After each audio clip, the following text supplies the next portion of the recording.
Here we are, man. It's cold out here in Indiana. And Alex and I have been in here for an hour just talking. Had a lot of stuff to catch up on. So yeah, we've been chatting away. But we decided today to talk about something we really haven't talked much about in any of our videos before this, but just like recovery, things that revolve around recovery. We talked a little bit before this, just focusing on, I think there are certain things that most people, specifically athletes, think of when they think of recovery. And a lot of that stuff is kind of, in my opinion, kind of like a quick fix type of thing, which we'll get more in detail here in a second. But then there's also things that are underlying that are not as sexy or attractive and are a lot more basic and not as fun to do, but I think make a much bigger difference in the true recovery process. Yeah. So I think, in terms of recovery, when athletes think of or ask about recovery, like they're probably sore. You know what I mean? They're tight, they're sore, they're fatigued. How do I get rid of these negative symptoms or the symptoms that are byproducts of the training that I've been doing? Because as athletes, if you're training, hard enough, you're going to feel those. I mean, you're breaking your body down to build it back up. So it's like, a concept idea is how do I get rid of or minimize the negative symptoms that I feel from my training? Yeah. So we talked about some stuff beforehand, like I said, that are a little bit trendy or kind of like the cherry on top type of things. But what are some of those things that come to mind for you? Yeah. So not like foundational pieces, not things that everyone should be doing. Maybe the top 1% are doing this, and that's because they have the money to do so, and they're already doing the more important things as well. But the first one that came to my mind was cold plunges. Yeah. I feel like, I don't know, probably people like Huberman and like Joe Rogan does this stuff, or like whoever, your favorite influencers are doing it. Cold plunges have become super accessible to the regular public. And like there's for sure some benefits there. I've heard Dr. Andy Galpin talk about, you don't want to necessarily do it right after a workout. It can like marginally like affect some of what you just did in the weight room. But like, yeah, there's definitely some benefits to doing it at the end of the day or doing it, first thing when you wake up, and like how that can improve performance and deal with soreness and stuff later on. But as far as it being like a foundational piece, it's just not. It's if you're not doing some of the other big things, it doesn't really make a difference. Yeah. What's crazy thinking about it is like cold plunging or ice baths have been around for decades, for as long as I can remember. And just recently it's become, a little bit more sensationalized or more popular. And I think, like you mentioned, I think social media plays a big part in that. I forget the dude's name, but I've seen different people do this where it's like day 100 of taking an ice bath, Yes. and some of the one guy I'm thinking of, his videos are actually good because he does it in his backyard, and it's not just the cold plunge, but like he'll spend like a couple minutes, however long he's in the cold plunge, like just giving like a motivational message or talking about what something that's applicable that people can get things out of. So there's it's not just the cold plunge, but it's the message that he brings along with it. But it's, just with social media, I think it's kind of become even the fact that we're calling it a cold plunge and not an ice bath, That's probably the brand name of one of these things, and I didn't even think about that, yeah. Yeah, but it's kind of crazy that it's been around for so long, where a lot of the other stuff that I think we'll talk about maybe haven't been around for quite as long as that, but it's just kind of been rebranded into something that feels like it's new, but it's really not. Isn't that everything? Yeah, yeah. Even, some of the stuff we were talking about last week with the eccentric training, it's like, man, people have probably been doing this forever. Yeah. Well, that's, I think there's a lot of things, that just goes into, it's just a cycle, you know what I mean? Just kind of, I don't know if we talked about that last week or not, but anyways, that, cold plunge is definitely one of those things that, people see all the time and think that they need to do it. But really, unless you're doing the the more fundamental things, which we'll talk about in a second, it's like, man, you really don't. I mean, Yeah. if it feels good for you, you know what I mean? And I think there's something to be said about the mental aspect that you get out of it, of being able to control your breathing and you know, just force yourself to do something that's going to be uncomfortable. Sure, we can talk about that too, but Yeah. I think just in terms of recovery, yeah, it might help a little bit, but it's not as important as the more fundamental things. Another thing that we talked about is like massage guns. You know, massage guns have been, the past couple of years, have become very popular. And do you have one? Nope. I don't have one either. Coach Congdon had one, and would bring it in here sometimes. I mean, they're nice. You know what I mean? They're nice. I like them. Yeah. They feel good, especially if you're tight somewhere, and especially if you have somebody to do it for you. 'Cause sometimes it can be kind of hard to reach. But I feel like a massage gun is another one of those things that it's like, it's relatively expensive depending on which one you get, and maybe not accessible to a lot of people. At least a lot of the people that we work with. It's also, it's like, man, you don't need a massage gun to maximize your recovery. It's another one of those things that's just kind of, I would consider it trendy. You know, over the next couple of years, I don't know how it's going to look. You know, in terms of if it's going to continue to get more popular. I almost feel like we've kind of peaked out with it a little bit in terms of just people's interest with it. But I think it can be good. But I also think, again, it's just kind of, it's nice, but it's not one of the most important things that you can do for recovery. Yeah, it makes me think, like with all these first couple that we're touching on and kind of getting out the way, the things that someone or something can do for you are never going to be as good as what you can do for yourself. Yeah. When it comes to recovery, and all the important things that we're going to hit later on are all like the things you have to put in effort and do for yourself. Yeah. Like, oh, this ice tub, this cold plunge I get in, this something is doing it to me.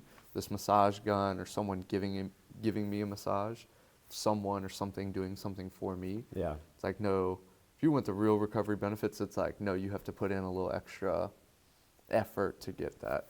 But so on the massage gun, same thing with like, I'll go with any of these compressive things, like getting a massage or boots. Yeah. Do people ask you about recovery boots or try to talk to you about that? Not much. Man, I get asked about it a good amount. Or even when I'm talking with football players I'm trying to recruit here. Like, oh, like, what do you do for recovery? I guess I should have just went off of that. Like, people talk about getting cupped, cupping. Yeah. But everyone wants to bring up Normatec boots. Oh, I got a pair of Normatec boots, or I use the Normatec boots at school. And it's like, that's cool, and it does do stuff. Like, it is pushing blood flow. It is pushing, like, lymphatic waste up to your kidneys. It's, like, helping to get rid of waste products. Like, it's useful. It's a good tool. But to think that that's the foundation of recovery is just wrong. Yeah.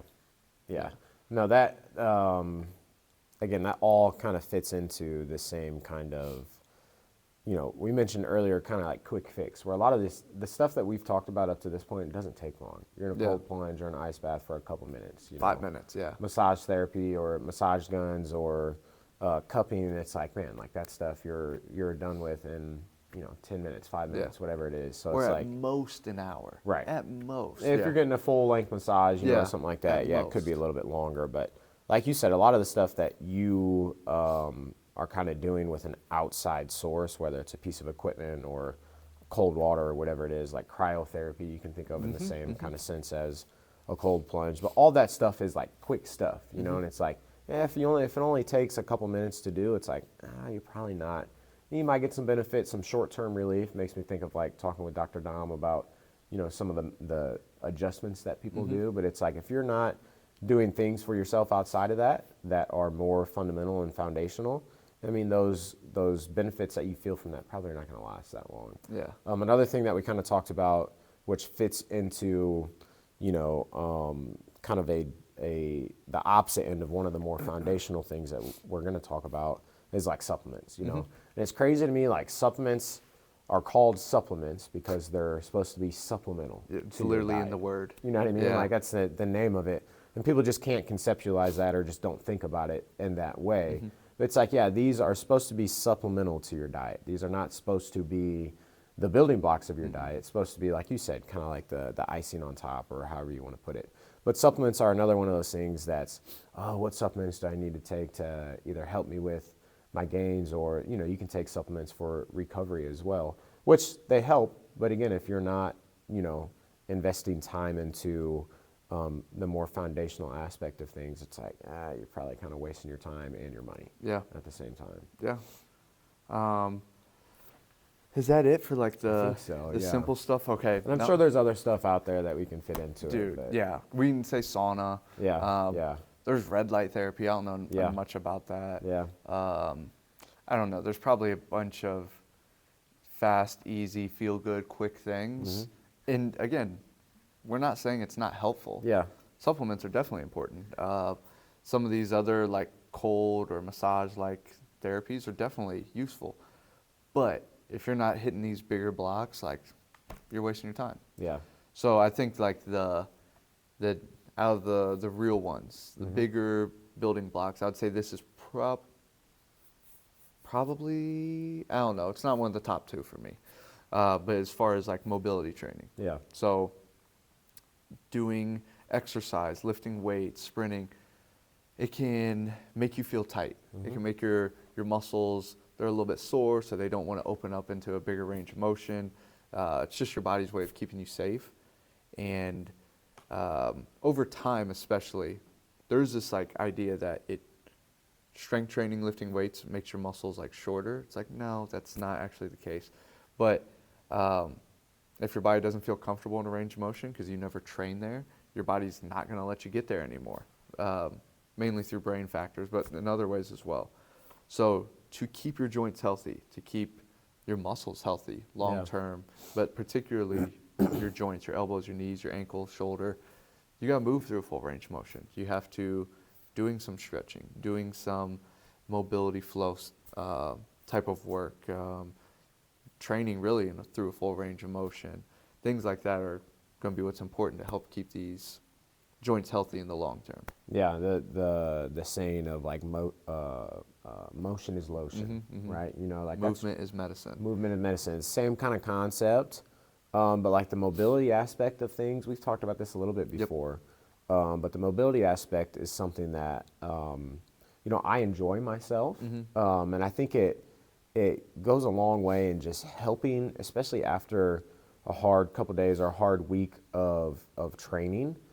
I mean, I'm sure we've all felt it. Like, man, if I have a hard workout on a Monday, and on Tuesday, if I don't do any type of mobility work, say I don't have a workout scheduled on Tuesday, if I do a 5 or 10 minute mobility, full body mobility session on the day after, I'm going to feel so much better the following day, at least, compared to what I would if I don't move at all. You know what I mean? So hear it all the time from athletes that are sore, like, oh, what should I do? Like, how do I get rid of this soreness? Or, I'm tight or whatever it is. And it's like, it seems simple, but I mean, bro, just move, just move through, the full range of motion that you have access to.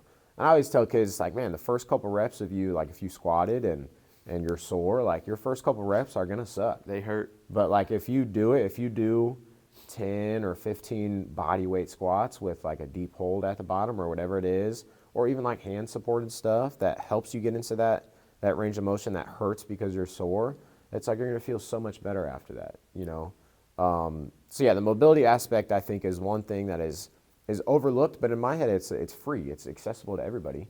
And I think sometimes people don't know how to do it or don't know what stretches to do.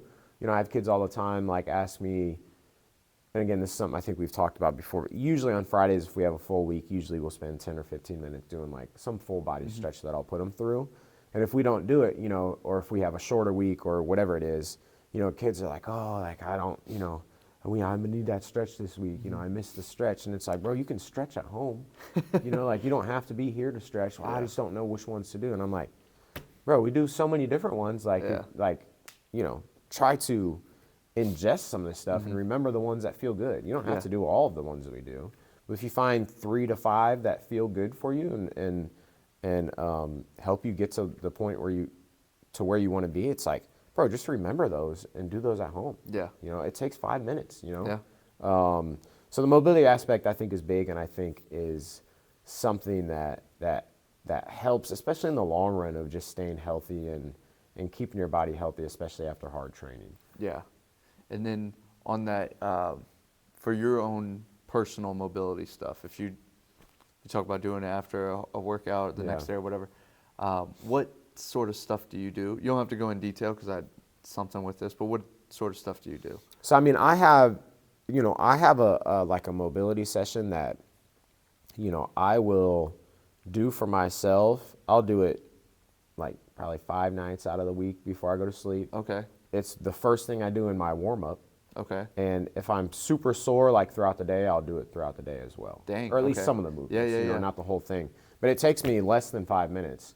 But I mean, I start just with like some shoulder circles, different variations of shoulder circles that, are pretty simple. They're really simple, really. But it's just kind of moving around a little bit, especially if you're tight. Other things I like to do, I kind of look at just kind of different movements based on what joint is moving, if that makes sense. So like, I like a deep squat. Yeah. I'll do a deep squat. I'll do some reverse toe touches for more of like a hamstring type of like hinge movement. I'll work into like the world's greatest, Yep. Stretch, which there's a lot of different variations you can do with that, but just focuses on the hip. Like a pigeon pose for the outside of the hip. I mean, a little bit of rotational stuff. So like some type of twist, usually I put into my shoulder circles, but even doing some stuff like in a quadruped or like all fours where it's like a more T-spine stuff where you reach and reach, stuff like that.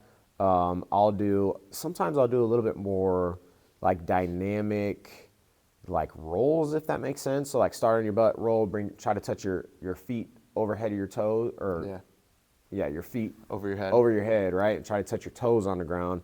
I mainly started doing that like through jiu-jitsu, so you need some of that mobility, but like I'll do that and kind of either roll up into like a straddle stretch, if that makes sense, so feet are wide, or if you want to make it a little bit more dynamic, you can roll all the way up like into a like standing, go into a squat, kind of go back down. I mean, those are just off the top of my head, just some of the stuff that feels good for me. And sometimes I'll take kids through those movements and they just don't, it doesn't really feel great for them, or not that it doesn't feel good, but it doesn't do for them what it does for me. Yeah. And I'm like, hey man, if you don't like it, or if you didn't feel the stretch, how I feel it, like you don't have to do it. Yeah, there's other options. Just exposing you through those, just different ranges of motions at different joints. I also like doing like, I don't even know what I would call it, but where I like sit on my heels, right? So shins are on the ground, okay, put my butt on my heels, flatten my feet out, almost like a, I forget what the term is in yoga, but like in terms of deep knee flexion, and especially you get some of it on the ankle and the front side of the shin too. Yeah. That's another thing that I started doing like mainly because of jiu-jitsu. Because a lot of guys, like when you do that, like when you look around a jiu-jitsu class, like people that have been doing it for a while, that's like a resting pose, and a lot of people can't get into that, like butt on the heels, like sitting in a comfortable spot. Yeah. Especially if you're tight through here and the ankle. So like I'll have, the past couple times we've stretched, I've had our kids do that, and kids are like, they have this much space between their butt and their heels, and like, man, I can't go any further. And it's like, dude, we need to do this more. Yeah. But each week we do it, you should be able to get a little bbit lower, and then you get to the point where you can sit all the way down and do stuff like that. So there's so many different options, and all that stuff, like you don't need any equipment. You can do it at home. You just need a small little space to be able to move a little bit. But yeah, those are stuff, at least for me, that feel good. Cool. So one thing you mentioned earlier was it might not feel great initially. Yeah. Like, especially if you are sore, it's going to take a few reps for it to not be painful, at least. And then everything you described is really, and you even said it, just taking your body through its full range of motion. Yeah. Taking the joint, your shoulder, the T-spine twist, the sitting in a deep squat, full knee flexion stuff. It's just taking your own body and moving through a full range of motion. Yeah. And it's not necessarily easy because it can be a little uncomfortable. And it's what you have to do for yourself. Yeah. You got to put in a little extra effort and do this. Yeah. But again, it only takes 5-10 minutes. Yeah. Another one that I like to do that, as we're thinking about it, is like, I'll do a decent amount of like downward dog variations. Okay. Which are, one of our warm-ups that we do a ton is like a push-up into a downward dog. Okay. But in terms of what it feels for like the shoulder blade area and just getting like shoulders really overhead and like being able to look at the feet. So if you're in a push-up position, do a push-up. As you push up, you reach your hips up to the ground. I tell them you try to get your ears past your shoulders all the way through. And for most people, if you bend your knees a little bit, it'll help you get your head a little bit further back. So look at your feet, ears past your shoulders. Another one that, a lot of kids don't have enough maturity to do, but is like a cat-cow pose. I can see that being tough in a high school group setting. Yeah, I don't do it with them very often, unless I know it's a group that, like with the wrestlers, I'll do it with them because they're used to moving a little bit differently, you know what I mean? But if it's a full, like, if it's a class, like, I'm not doing it because I'm just like, these kids are not going to be able to handle this. Yeah. You know what I mean? But like, looking at, moving the spine in different movements, not only just flexion and extension, but like lateral movement as well. Yeah, it's a little awkward when you first do it, but like if you're mature enough to handle it, like, man, it feels so good on the back. It just loosens you up. So, like you said, if you have a joint, if there's a certain joint that is tight, or that you tend to feel after training, just try to find movements that take that joint through a full range of motion. And after the first couple reps, you're going to feel much better. Yeah, mobility can be huge. Yeah. And then on that note of the cat-cow, or cat-camel, or whatever people call it, bro, so Acadia showed me this video. Bro, it was bad. It was a football team, like, pre-game, like, warming up on the field. And, maybe some schools or teams do, like partner stretches or whatever. Yeah. Oh, it was one person down, quadruped. So down hands and knees. The other teammate in front of them. I think I've seen this. Bro, down on one knee or down on both knees. Yeah. And bro, like pushing their head. Did you see that? I think so, yeah. They have their helmets on? No. Okay. This video they did not. And she's like, why are they doing this? And I am dying. I'm like, they're probably trying to work their neck, like, I don't know why you do it pregame, but hey, maybe some activate, whatever. Yeah. But the fact that there's this whole team doing this, bro, I was dying. Bro, could you imagine us, and who knows if that was a high school team or not? But I think so. Could you imagine being in high school? No. And all right, one person get on all hands and knees, other person kneel in front of their head and fucking, I told her I had to be high school. I was like, my experience with college, there's going to be a guy or two that's like, Coach, I'm not doing this. Yeah. Like high schoolers, you're going to kind of fall in line a little bit more. Yeah. Oh my gosh, sorry, we're probably going to have to edit all that out. Yeah, you got to be mature though, And but the thing is, like, maybe that's something that the kids do and they actually feel benefit from, But it's like, how do you? I got some mature kids wherever that was. There's a lot of jokes right there. Yeah. There really are. Yeah. Okay, next, there's mobility. Yeah. So next, I would say, after mobility, there's a couple other ones that we need to talk about, but. I'd say there's 3 more. Okay. So I would say going into, a little bit more important, I would say, and this might be the most important. Oh. Maybe. I don't know, depending on how you look at it. I think, how much sleep you get is huge. And that's something that is so easy to do. It's free. But I think the thing that people struggle with is like the time commitment. You know what I mean? But sleep is obviously, there's a ton of stuff that goes on in your body when you sleep, but it's when your body is recovering and able to kind of shut down and kind of recover from whatever you did throughout the day or the days beforehand. The thing with sleep is like everybody's different. With a lot of this stuff, everybody's different. But it's like, some people out there can function on 6 hours of sleep. For me personally, like if I get less than 8 hours of sleep, like I feel it. You know what I mean? Like I feel it for sure. I can tell I did not get 8 hours of sleep. But again, I think both of us are kind of similar in the sense that like throughout the weekend, even sometimes on the weekends, like I don't know exactly what your training looks like, but like training wise, like I like to push it a little bit. Nothing crazy, but like my Monday through Friday is like pretty pretty stressful on the body. Whereas like I feel like when I get home, and sometimes depending on what time I wake up, but like on a normal day, I'll wake up around 6.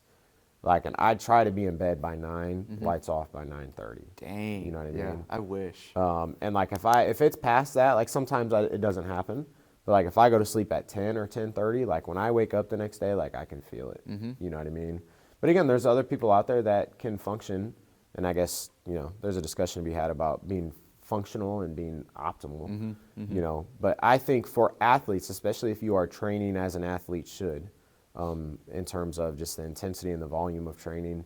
If you are truly training as an athlete, I would say you need no less than 8 hours of sleep. Yeah, no, sleep is huge. Now I'm probably most nights in bed 9:45, asleep by 10:15, and then up at typically 6 or 6:10. Yeah. So we're right around that. That's right around that 8-hour range. I'm similar to you. It's like if I get 6.5 or something for whatever reason with traveling, or I used to have a couple early mornings per week, but I don't anymore. And it's like, oh, like here we go. I can do it. Like I'm gonna function. I'm gonna get through the day. But it's like, man, I like that sleep. But from like an athlete standpoint, things you mentioned, but that's when recovery happens. Like sleep is, if there's like, we've probably all heard of fight or flight, and then rest and digest, and they're two polar opposites. And exercise should be fight or flight. Exercise should be, you said, stressful on the body for yourself. It should be stressful on the body. I harped on stress and recovery. Stress and recovery equals adaptation. That's literally the equation. And so there needs to be that stress component of exercise. You need to push the body a little bit further in what it wants to do in order to see some potential growth, expand your comfort zone. But there has to be recovery involved, or else it's not going to happen. Anyway, so if exercise is fight or flight, sleep is literally rest and digest, like almost by definition. That's when your body is allocating resources, calories, food, to your muscles to build them back up. This is when, from brain perspective, like a bunch of recovery stuff happens. But yeah, sleep is huge. I think you shared this video a year or two ago. I think it was Matt Frazier. Who's like one of the CrossFit. I don't follow CrossFit that well, so I think he's the best of all time. I was going to say one of the CrossFit goats, as well as won the CrossFit Games multiple times, and he said I forget exactly what it was, but sleep is like a steroid, or if sleep was a drug, if the benefits from sleep was a drug, everyone would take it.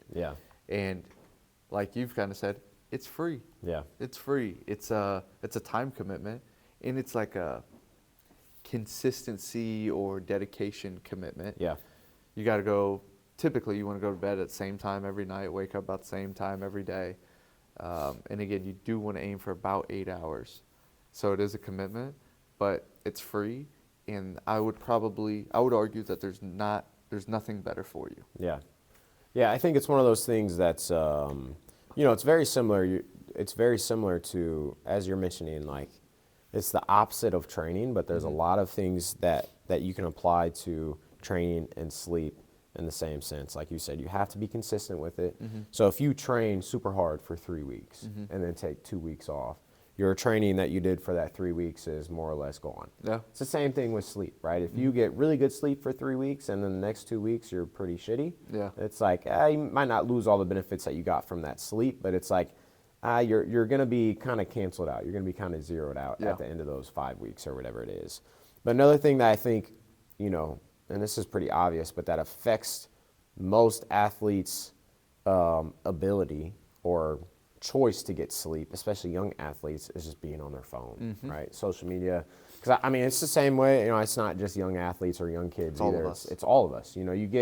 You lay down at night. You're just like, man, there's something comforting about looking at your phone. And especially with how the algorithm is set up to just show you things that you like. There's something nice just about relaxing and just scrolling through for 30 minutes, or whatever it is. But obviously all of that, there's so many bad things about doing that before you go to sleep. that you want to minimize it, which is why, this is kind of a side tangent, but which is why I don't always do this, but I like to try to read for the last like 30 minutes, like out of a book, you know what I mean?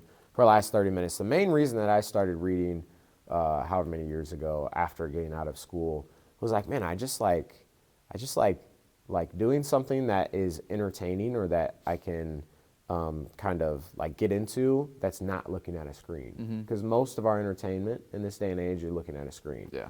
And all the blue light and stuff that you look at, you know, obviously activates the brain and does things. I don't understand it at a deep enough level to break it down, but it's like, it's not good for setting yourself up to get quality sleep. Yeah.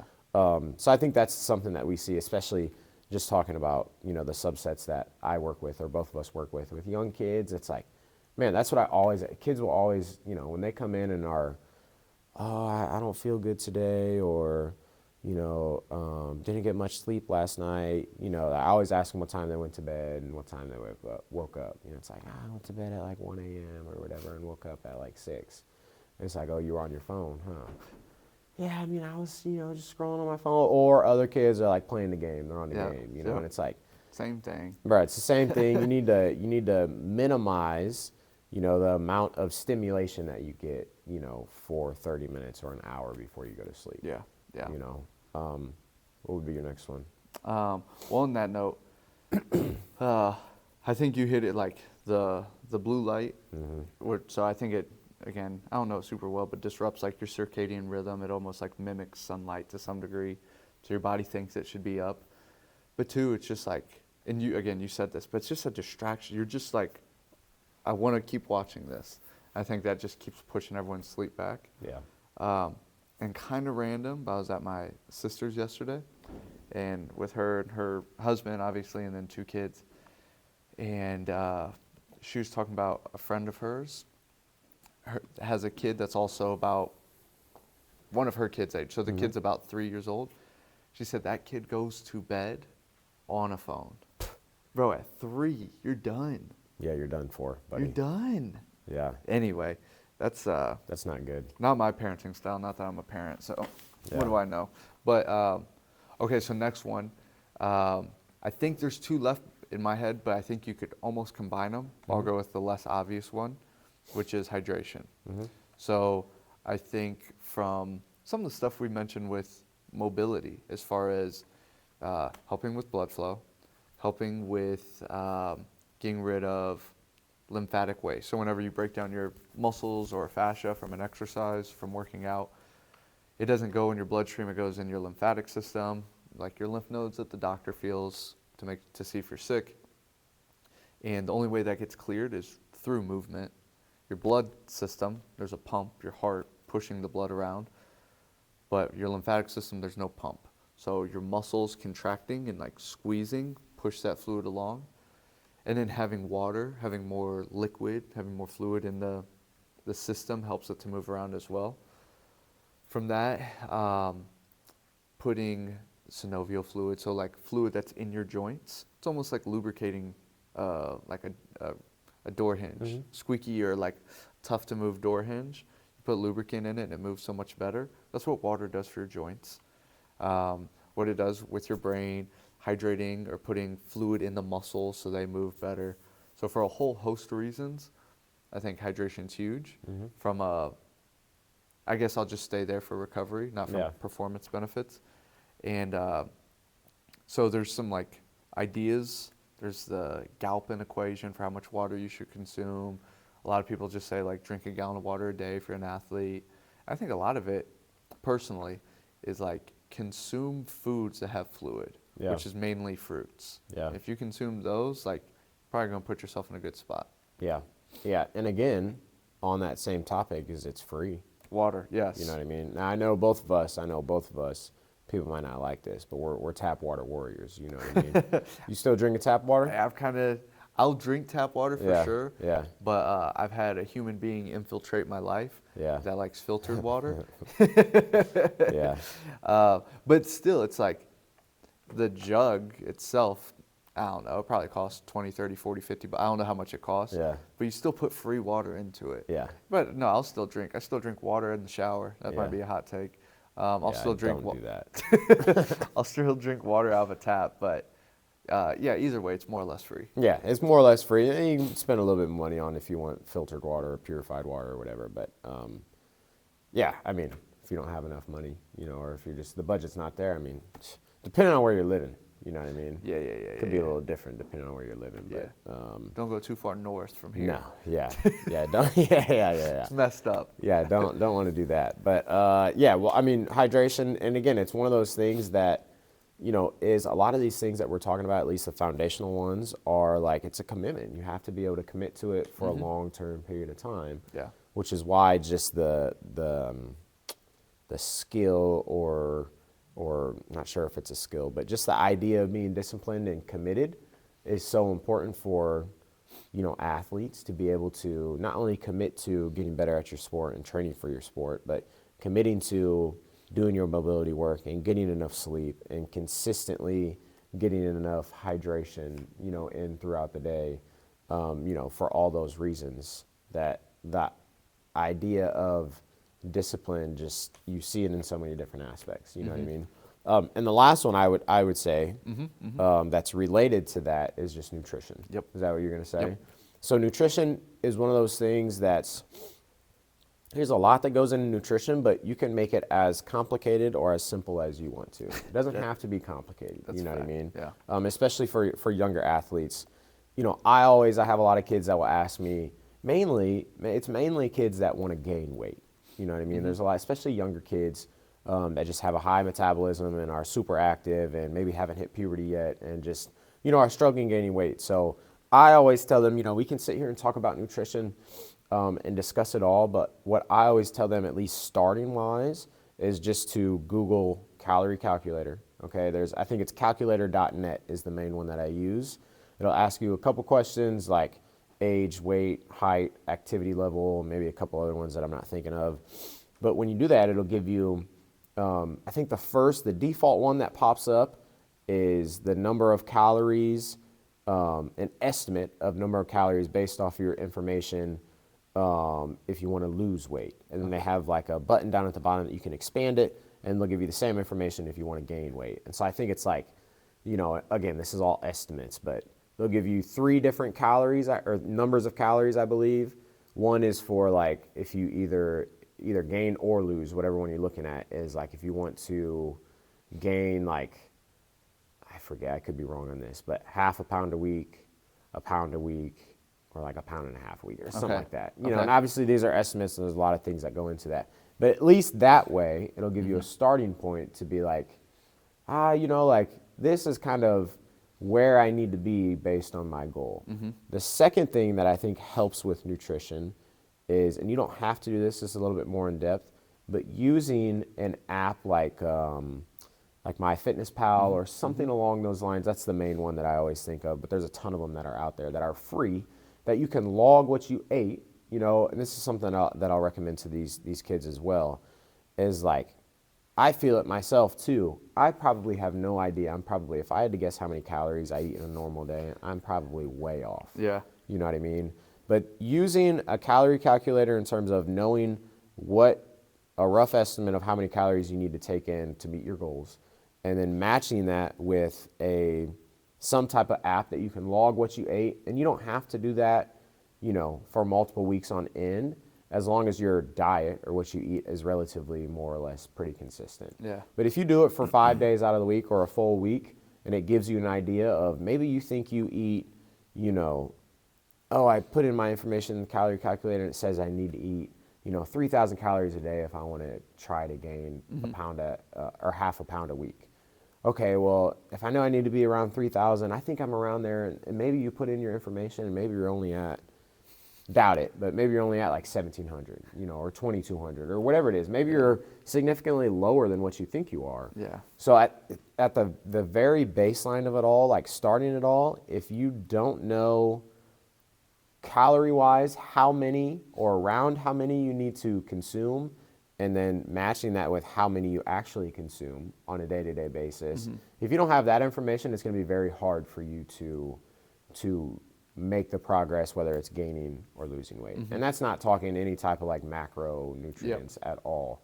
You know what I mean? But that, I think, again, without really getting too complex in it, that's pretty simple. Most you have access to that. That stuff is all free. The information is, and that is like a really good starting point, and it kind of informs, you of where you're at based on where you need to be. Yep. Yeah. Yeah. So I think that's definitely the easy, straightforward, Yeah. simple way to go Super about easy. it. Yeah. Super simple. All free. Yeah. Food obviously isn't free, but and it takes it is a commitment. It is stuff like you have to put in extra effort to make sure you're eating decent. And I know, especially if we're talking to mainly high schoolers, like that's kind of out of your control for the most part, and I get that. If I run into there's a high school athlete I'm thinking of off the top of my head that's trying to gain weight. He's 130 by the beginning of summer. He pretty much needs to be about 160. So that's 30 pounds. Yeah. And he plays hockey, and so super active, high intense cardiovascular sport. I'm like, dude, you can eat anything. Yeah. Just eat anything you can. Eat everything you can get your hands on. I had a parent text me about her son who runs track. Well, he does pole vault and track, and that his track coach said he's good. He's getting stronger. He's running faster. He's doing a lot of good things, but he needs to gain weight. And she sent it to me. I'm like, bro, tell him to eat everything in the house. Yeah. I don't know what you're telling me for. Yeah. It's not really going to change much what we're doing. I'm not trying to burn fat on him or get him to lose weight. Tell him to eat everything in the house. I think the only basic piece of advice I would give is, and I think it's pretty standard, is if you're trying to gain muscle, to eat, and maybe even if you're not trying to gain muscle, you're trying to lose weight, to aim for 1 gram of protein for whatever your body weight is or whatever your body weight goal is. Yeah. So 1 gram of protein. If I want to be 200 pounds, I should be eating 200 grams of protein per day. Yeah. Which sounds like a lot, and it might be. Yeah. It might be a lot. It's not easy to do. No, but that's the commitment. Yeah. That is the commitment. So yeah, I think that's another important variable when it comes to recovery. Just taking care of the nutrients in your body. Yeah, and I think, kind of to bring it back to something we talked about earlier, is in that situation that you gave, someone's trying to be 200 pounds, they're trying to eat, 200 grams of protein per day. It's like, again, if you don't track what you're eating, at least for a little bit, to see how many grams of protein, because you might think you're close to 200, and then you track it and you're like, bro, I'm eating 110 grams of protein a day. It's like, yeah, most of that, the bulk of those grams of protein should come from food that you eat. Okay, but that's not an easy thing to do, which is where supplements come into play. You can supplement maybe 150 grams of, if you get 150 grams of protein, in a day, and maybe you need to get an extra 50, and it's just difficult for you to get because you're challenged by, like you said, your parents. If you still live at home, you can't really control what they buy or what they make, so maybe you need 50 extra grams of protein a day. It's like, yeah, there's nothing wrong with, using protein powder or however else you want to use, whatever else supplement you want to get to supplement that protein. But that's something, what you mentioned earlier, I think is something that a lot of people don't understand, especially with younger athletes, is it's good for them to try to eat healthy. Like in grad school, I feel like we've talked about this before, but in grad school, they would always have a saying with the athletes, like, if it doesn't swim, run, or grow in the ground, not don't eat it, but that's mainly what your diet should consist of, things that swim, run, or grow in the ground. So, it's good for people to focus on, I need to eat, things that are, minimally processed and natural and comes from those 3 situations. But it's like, if you're a high school kid or even a college athlete that is expending a ton of calories, there's nothing wrong with eating a Pop-Tart or a donut, like that. The head strength coach when I was in grad school, Mark, he would always tell kids, I would 7 days out of 7, 10 times out of 10, I would rather you eat a Pop-Tart before you work out than eat nothing at all. Yeah. And sometimes, especially if kids get kind of fixated on it, they don't want to eat the sugary stuff. And I wouldn't say that's a bad thing. That's a good mentality to have. But also keeping in mind, like, man, again, if you're training as an athlete should be training, and especially if you're at the college level, like you should be, your expenditure is so high Yeah. that, bro, you can eat whatever, Yeah. candy, donuts, Pop-Tarts, cake, muffins, like, you don't want it to all be that stuff, but it's like, bro, you know what I mean? Like, Yeah. if you need to get in those calories, like, you need to get those in. I would rather you eat the stuff that's not quite as good for you than just like go to bed or go to sleep or end the day, low on the amount of calories that you're supposed to be getting in. It's funny that we went from like, make sure you get quality sleep and you drink in this much, and here's a good mobility thing, to like, I said, eat everything in the Yeah. pantry, and you said donuts, Pop-Tarts. Yeah. But yeah, no, like especially if you're super active and Yeah. you're already lean in your high school and you're going through puberty, if you're that active and all those things are going on, your body just needs the calories. Yeah. Even though that's not the best option, but Yeah, like, yeah. I mean, you named like run, swim, grow in the ground, like those are like the best pieces. But if you can't get them and you need a Pop-Tart or whatever, it's like, eat the Pop-Tart. Yeah. Eat the Pop-Tart. It's going to be okay. Yeah, this is kind of on topic. I saw a video, this is a month ago or so maybe, but of a college football player, I forget where he went, but he was doing like a day in the life, and it was like, travel with me to a travel game or whatever. And so he showed, all the stuff throughout the day, but he showed a lot of the stuff was like what they ate, and they just eat so much. Yeah. And a lot of it is like, processed stuff, whether it's like chips or like fruit. What is the, I can't believe I'm blanking on this. Like fruit snacks? Yeah, like fruit snacks, or like granola bars that are all processed. People are, I wonder how much, how much better health you'd be in if you were eating, less minimally processed foods. And it's like, you don't understand like how active these dudes are. Yeah. Like these dudes are, if you're playing, and this is at a D1 level somewhere, like I think it was lower D1, but like, bro, if you're traveling across the country, if you're flying across the country, like, and playing at a Division I level, it doesn't even have to be Division I, but like playing at a quality level of whatever sport it is, like you are going to be on a structured, regimented like training program, and you're going to be expending, let alone not even looking at the sport that you play. I mean, the sport that you play is going to be, you're expending a ton of energy, but it's just like, yeah, sure, it might be ideal for them to, if they had more natural foods, but it's like, and a lot of this stuff is quick, grab it and go, and people were just surprised that, high level athletes weren't eating, like they would if they had a personal chef. And it's like, a lot of it comes down to, how many calories you're expending and taking in at the end of the day. So, Yeah. anything else on that, I think? No, I think if you hit on eating enough, or if you hit on eating enough, making sure you're properly hydrated, making sure your urine, for the most part, is pretty clear. You get 7, 8, 9 hours of sleep every night. And when you're sore, or just in general, like weekly, you can just part of your warm up or cool down or whatever, basic mobility stuff, putting yourself in a good chance to be fully recovered and to reap the benefits of your training. Yeah, I think that pretty much covers it. And the stuff that we talked about earlier, again, as you mentioned, is not bad.